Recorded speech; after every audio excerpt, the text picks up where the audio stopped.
Alphonse Massamba Deba démissionne sous la pression d'un conseil national de la Révolution regroupant civils et militaires, dont Mariane Gouabi et Denis Sassou Nguesso. C'est un coup d'État, certes, mais populaire. Fin décembre, Mariane Gouabi devient président et un nouveau parti unique, le Parti congolais du travail, voit le jour un an plus tard.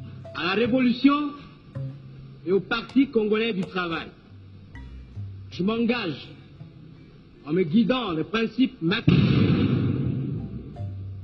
à défendre les statuts et la Constitution, à consacrer toutes mes forces au titre des idéaux prolétariens du peuple congolais. Denis Sassou Nguesso, désormais capitaine, poursuit son ascension.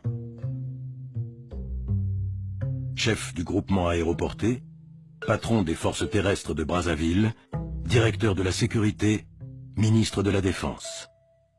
Aux côtés du camarade président Gouabi, il est le numéro 2 du régime.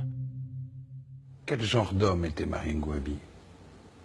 Quel genre de... Un homme de conviction aussi. De grande conviction, de grande intégrité. Et il croyait toujours à ce qu'il faisait et quand il décidait de le faire, il allait jusqu'au bout, oui. Et c'est un homme très droit. C'était votre ami? C'est mon aîné. C'est mon frère, mon ami, mon compagnon. Je lui suis resté fidèle jusqu'au dernier moment où je l'ai accompagné à sa dernière demeure. Oui. C'est un moment de fierté pour moi. 18 mars 1977. La foudre tombe sur Brazzaville. Après 8 années fiévreuses de socialisme échevelé, ponctuées de complots, de trahisons et de tentatives de putsch, le président Mariane Gouabi est assassiné par un commando dans l'enceinte de sa résidence de l'état-major. Bien plus tard, lors de la conférence nationale, certains accuseront sans preuve Denis Sassou Nguesso d'avoir lui-même commandité le meurtre. Monsieur le Président, je voudrais que vous me racontiez le 18 mars 1977. Comment vous avez vécu ça? Comment vous avez appris ce qui s'est passé? Racontez-moi un peu. Ce fameux jour où Mariane Gouabi a été assassinée. C'est très simple à raconter parce que j'étais ministre de la Défense.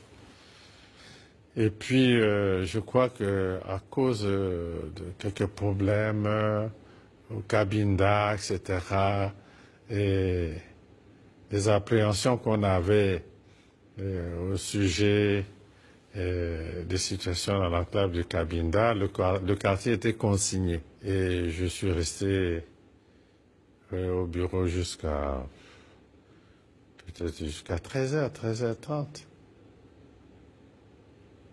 14h, peut-être, oui. Quartier consigné.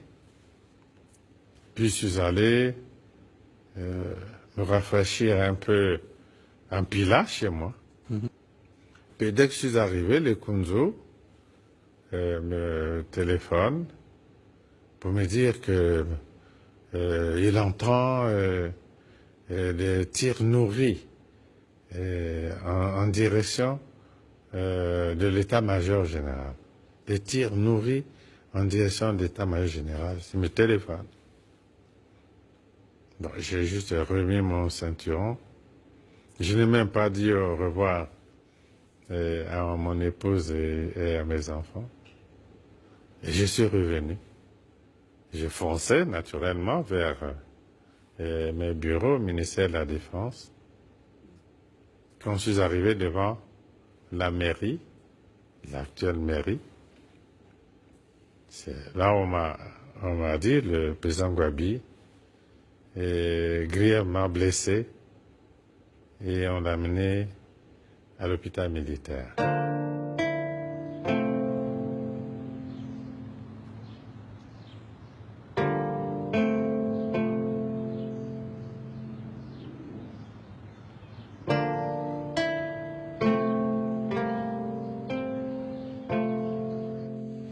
Qui a tué Marien Gouabi? Il y a eu un procès dessus. On ne peut pas continuer de faire la confusion. Il y a eu un procès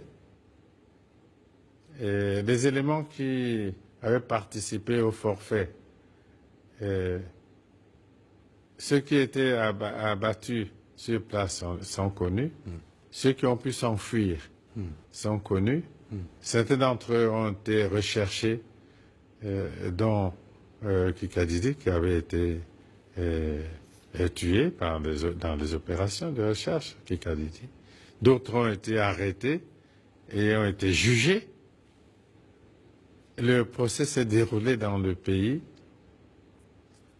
en direct, à la radio et à la télévision, pendant plusieurs semaines, je crois, en direct. Le procès, en direct à la radio et à la télévision, pendant plusieurs semaines. Et les objets, par exemple, le véhicule du commando, le commando qui est entré au quartier général, la 404, qui a transporté le commando jusqu'à la résidence du président Gouabi, est encore là, au mausolée. On ne peut pas créer de la confusion autour de cet événement indéfiniment. Je m'élève contre cela. Je m'élève contre cela. Dans l'atmosphère de confusion et de règlement de compte qui suivent l'assassinat de Marien Gouabi, deux personnalités sont exécutées. Le cardinal Émile Biayenda, dès le 23 mars, après avoir été enlevé, et l'ancien président Massamba Deba, 2 jours plus tard, à l'issue d'un jugement expéditif en cour martiale. C'est quand même un regret dans l'histoire de ce pays. Ah, ça, c'est sûr. C'est évident. Sans aucun doute. Bon, le président Massamba Deba était un politique. Bon, il pouvait avoir des positions politiques. Mais le cardinal Biayenda n'était pas un politique. Il n'y avait pas de prise de position politique. Non. Et tout cela, c'est le drame de l'histoire du pays. Et je peux vous dire que c'était une période très sombre. Est-ce qu'il ne serait pas temps que l'État congolais exprime une forme de, je dirais, de repentance Cela a été fait. Si on doit le faire davantage, cela ne peut être fait, mais il n'y a pas d'autre formule que